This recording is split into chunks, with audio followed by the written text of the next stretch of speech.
तर आज आपण उन्हाळी वाळवणाच्या 5व्या रेसिपीमध्ये गॅसचा जरा सुद्धा वापर न करता 1 ते 2 वर्ष टिकणारे हे मुरमुऱ्याचे पापड कसे बनवायचे ते पाहणार आहोत। अतिशय खमंग आणि खुसखुशीत रुचकर असे हे पापड बनवून तयार होतात। एक सुद्धा पापड फाटत नाही किंवा तुटत नाही आणि 1 किलो मुरमुऱ्याचे आपण आज पापड पाहणार आहोत। 1 किलो मुरमुऱ्यामध्ये 110 पापड बनवून तयार होतात। तर आता हे पापड मी तुम्हाला तळून सुद्धा दाखवते। तळलेला पापड तुम्ही पाहू शकता आहे त्या पापडपेक्षा 4 पट जास्त असा फुलतो आणि मस्त असे पांढरे शुभ्र खमंग खुसखुशीत पापड बनवून तयार होतात। चला तर मग पटकन रेसिपीला सुरुवात करूया। नमस्कार, कुक विथ मनीषा यूट्यूब चॅनलमध्ये तुम्हा सर्वांचं खूप खूप मनापासून स्वागत आहे। रेसिपी सुरू करण्याआधी तुम्हाला एक विनंती आहे, तुम्हाला जर आजची ही रेसिपी आवडली तर प्लीज एक लाईक नक्की करा आणि व्हिडिओला हाईप सुद्धा करा। सुरुवात करूया। सगळ्यात आधी इथे आपल्याला 1 किलो मुरमुरे घ्यायचे आहेत। मुरमुरे इथे आपल्याला स्वच्छ चाळून निवडून घ्यायचे आहेत आणि त्यानंतर आता ह्या मुरमुऱ्याचं आपल्याला पीठ तयार करून घ्यायचं आहे। तर इथे मी 1 किलो मुरमुरे घेतले। आता यातले थोडे थोडे करून मुरमुरे आपण एका मिक्सरच्या भांड्यामध्ये काढून घेऊया आणि मिक्सरला फिरून छान असं बारीक पीठ तयार करून घेऊया। मिक्सरच्या भांड्यामध्ये हे मुरमुरे भरत असताना छानपैकी गच्च भरून घ्यायचं, म्हणजे मुरमुऱ्याचं पीठ अगदी छान व्यवस्थित बनवून तयार होतं आणि मुरमुऱ्याचं पीठ इथे आपल्याला चाळून वगैरे घेण्याची अजिबात गरज लागत नाहीये। तर इथे पहा, एक मोठं मिक्सरचं भांडं घेतलेलं आहे। मोठ्या मिक्सरच्या भांड्यामध्ये अगदी झटपट असं हे पीठ तयार होतं। तर इथे मी हे मिक्सरचं भांडं तुम्ही पाहू शकता अगदी शीग लावून भरून घेतलेलं आहे। आता याचं आपण झाकण लावूया। झाकण लावून मिक्सरला छान असं बारीक पीठ तयार करून घेऊया। तर इथे मी मिक्सरला छान असं बारीक पीठ तयार करून घेतलेलं आहे। आता हे पीठ मी तुम्हाला काढून दाखवते। तर तुम्ही पाहू शकता अगदी तांदळाच्या पिठासारखं हे पीठ बनवून तयार होतं। याला आपल्याला चाळून वगैरे घेण्याची अजिबात गरज नाहीये। जर छानपैकी दळून घेतलं तर पीठ चाळून घ्यायची अजिबात गरज नाहीये। तुम्हाला जर वाटलं एखादा मोठा कण यामध्ये राहिलेला आहे तो बाजूला करून घ्या किंवा मग चाळून सुद्धा घेऊ शकता। अशाच पद्धतीनं बाकीचं सर्व मुरमुऱ्याचं पीठ इथे आपल्याला तयार करून घ्यायचं आहे। आणि इथे तुम्ही पाहू शकता दुसऱ्यांदा सुद्धा मी मिक्सरचं भांडं छान असं भरून घेतलं आणि मिक्सरला बारीक दळून घेतलेलं आहे। हे सुद्धा आपण यामध्ये मिक्स करून घेऊया। प्रत्येक वेळी मिक्सरचं भांडं गच्च भरून घ्यायचं आणि मिक्सर छानपैकी चालून घ्यायचा, म्हणजे पीठ अगदी व्यवस्थित बनवून तयार होतं। याला आपल्याला चाळून वगैरे घेण्याची अजिबात गरज लागत नाहीये। तर इथे मी सगळं पीठ तयार करून घेतलेलं आहे। आता यामध्ये घालण्यासाठी एक छोटंसं वाटण तयार करून घेऊया। तर इथे मी एक मिक्सरचं भांडं घेतलं, त्यामध्ये 10 ते 15 हिरव्या मिरच्या घातलेल्या आहेत। तिखटाचं प्रमाण तुम्ही तुमच्या आवडीनुसार कमी जास्त करू शकता। त्यानंतर यामध्ये आपल्याला 30 ते 40 लसूण पाकळ्या घालायच्या आहेत। गावठी लसणाच्या पाकळ्या आहेत, बारीक आहेत, त्यासाठी इथे मी 30 ते 40 घातलेल्या आहेत। तुम्ही मोठे असतील तर 20 ते 25 लसूण पाकळ्या घातल्या तरी देखील चालेल। त्यानंतर हे लसूण आणि मिरचीचा आपण मिक्सरला बारीक ठेचा तयार करून घेऊया। खूप जास्त जाड ठेवायचं नाही, नाहीतर पापड तयार करताना ते फाटू शकतात।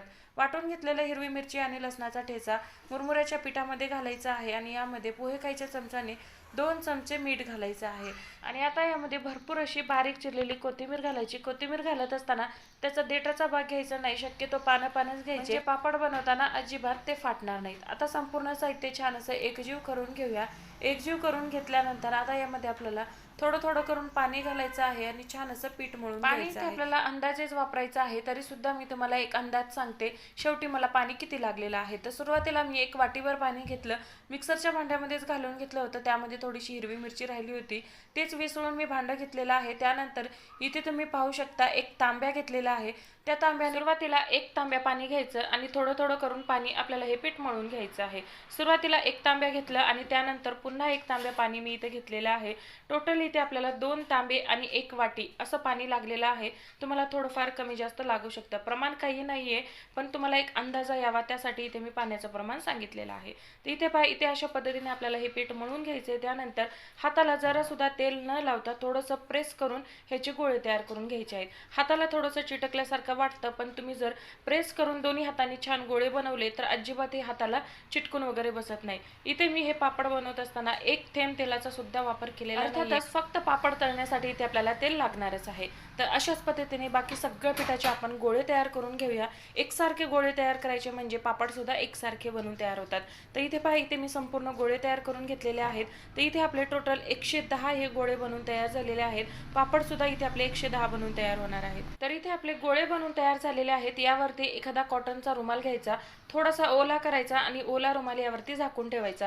शेवटपर्यंत एकही गोळा कोरडा पडणार नाही। आता आपण याचे पापड तयार तयार करून घेऊया। पापड तयार करण्यासाठी इथे मी एक प्लास्टिकचे पेपर आहेत, ते प्लास्टिकचे पेपर इथे मी गोल आकारामध्ये कट करून घेतले। त्याला तेल वगैरे अजिबात लावायची गरज नाहीये, अजिबात हे चिटकून वगैरे बसत नाहीयेत। खाली एक प्लास्टिकचा पेपर ठेवायचा, गोळा ठेवून वरती एक ठेवायचा आणि पापड मशीनमध्ये प्रेस करून हा पापड इथे आपल्याला बनवून तयार करायचा आहे। तुम्ही पाहू शकता अगदी मस्त पातळ पापड बनवून तयार झालेला आहे। खालून हात सुद्धा दिसतोय, इतका ट्रान्सपरंट पापड बनवून तयार होतो आणि अजिबात कुठेही तुटलेला नाही किंवा फाटलेला सुद्धा नाहीये। तर ही पहिली पद्धत झाली। तुमच्याकडे जर मशीन नसेल तर मग पापड कसे बनवायचे ती पद्धत सुद्धा दाखवते। तर परत इथे मी प्लास्टिकचा पेपर ठेवला, त्यावरती एक गोळा ठेवला, त्यावरती प्लास्टिक ठेवला आणि इथे आपल्याला घरातली कुठलीही एखादी प्लेट घ्यायची आहे आणि प्लेटच्या सहाय्याने वरतून अशा पद्धतीने प्रेस करायचे, थोडंसं गोल फिरवायचं, म्हणजे इथे आपला अगदी सेम पद्धतीचा पापड बनवून तयार होतो। तर इथे पाहू शकता प्लेटच्या सहाय्याने सुद्धा अगदी मस्त पातळ ट्रान्सपरंट पापड इथे आपला बनवून तयार झालेला आहे। तर इथे मी तुम्हाला दोन्ही पद्धत सांगितलेल्या आहे, तुम्हाला जी पद्धत सोपी वाटते त्या पद्धतीने तुम्ही हे पापड बनवू शकता। हवं तर तुम्ही हे पापड लाटून सुद्धा बनवू शकता, पण लाटून बनवायला खूप जास्त वेळ लागते, त्यासाठी या दोन्हीपैकी कुठलीही एक पद्धत वापरा। अशाच पद्धतीने बाकीचे सगळे पापड इथे आपण तयार करून घेऊया। तुम्ही पाहू शकता प्रत्येक पापड मस्त असा छान पातळ बनवून तयार होतो, अजिबात कोणताच पापड तुटत नाही किंवा फाटत नाही। अशा पद्धतीने एखाद्या कापडावरती किंवा प्लास्टिकवरती हे पापड तुम्ही वाळत घालू शकता। एक दिवस मी फॅन खाली हे पापड वाळून घेतले आणि दुसऱ्या दिवशी उन्हामध्ये वाळत घालायचे आहेत। उन्हामध्ये पापड वाळून घेतले की वर्षभर हे छान टिकतात, 1 ते 2 वर्ष छान टिकतात, अजिबात खराब होत नाही। तर इथे मी हे पापड एक दिवस फॅन खाली एक दिवस उन्हामध्ये सुकून घेतले। तुम्ही पाहू शकता एकूण एक पापड इथे आपला अगदी व्यवस्थित आहे, अजिबात तुटलेला नाही, फाटलेला नाही, अगदी मस्त ट्रान्सपरंट पातळ असे पांढरे शुभ्र पापड बनवून तयार होतात। इथे तुम्हाला वाटतंय का आपण गॅसचा वापर न करता हे पापड बनवलेले आहेत। टोटल 110 पापड बनवून तयार होतात। याला तुम्ही 2 वर्ष जरी स्टोर करून ठेवले तरी अजिबात खराब होत नाही। पापड आपण तळून सुद्धा पाहूया। तर तुम्ही पाहू शकता तेलामध्ये हा पापड घातल्यानंतर फुलून 4 पट तयार होतो, असा हा मस्त 4 पट फुलणारा हा मुरमुऱ्याचा पापड तुम्ही सुद्धा या उन्हाळ्यामध्ये नक्की ट्राय करून पहा। अतिशय खमंग आणि खुसखुशीत असे पापड बनवून तयार होतात। यामध्ये आपण जो लसूण घातलेला आहे त्यामुळे हे पापड इतके सुंदर लागतात खायला। एकदा जर तुम्ही हे मुरमुऱ्याच्या पापडाची रेसिपी बनवली तर प्रत्येक उन्हाळ्याच्या वाळवण रेसिपीमध्ये तुम्ही ही रेसिपी नक्की ऍड करणार आहात, इतके सुंदर पापड बनवून तयार होतात। तर इथे मी काही पापड तळून घेतले, तळलेले पापड तुम्ही पाहू शकता मस्त असे पांढरे शुभ्र आणि 4 पट फुललेले हे पापड बनवून तयार होतात। वाळवलेला पापड आणि तळलेला पापड तुम्ही याचा साईज पाहू शकता, वाळवलेल्या पापडापेक्षा हा तळलेला पापड 4 पटीने जास्त फुललेला आहे।